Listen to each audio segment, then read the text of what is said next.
सराय मुगल नवा इलाके हंजराए कलां तहसील पतौकी की शानदार धरती ते सजिया चौपाल हंजरा क्रिकेट टूर्नामेंट इस वेले रौनकां दा मरकज बनिया होया है। दूरों नौजवान खिडारी अपने टैलेंट दा लोहा मनवान लई इत्थे आ पड़ चुके ने।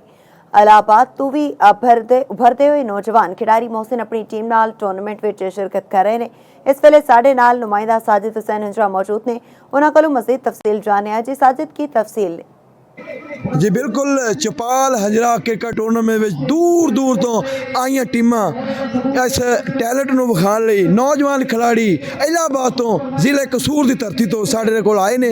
इन्हां कोलों पुछने आ कि इन्हां दा क्रिकेट टूर्नामेंट के हवाले नाल की कहना ते जिहड़ी टीम नाल इन्हां मैच आया उस नूं किन्ना टफ टाइम देणगे। साडा मैच है बैटवाल की टीम नाल ते इंशाअल्लाह असी बहुत ही साडी टीम बहुत ही अच्छी है। बैट्समैन भी पूरे ने, बॉलर भी पूरे ने ते असी इलाहाबाद टीम मोड़ तो आए हैं ते टूर्नामेंट मैनेजमेंट बहुत ही अच्छी है और टूर्नामेंट बहुत अच्छे लेवल से हो रहा है। आल पाकिस्तान प्लेयर सारे इत्थे आ रहे हैं ते टूर्नामेंट नूं देख के बहुत ही अच्छा फील कर रहे हैं। बहुत अच्छा एंटरटेनमेंट इन्होंने साडे वास्ते रखा है।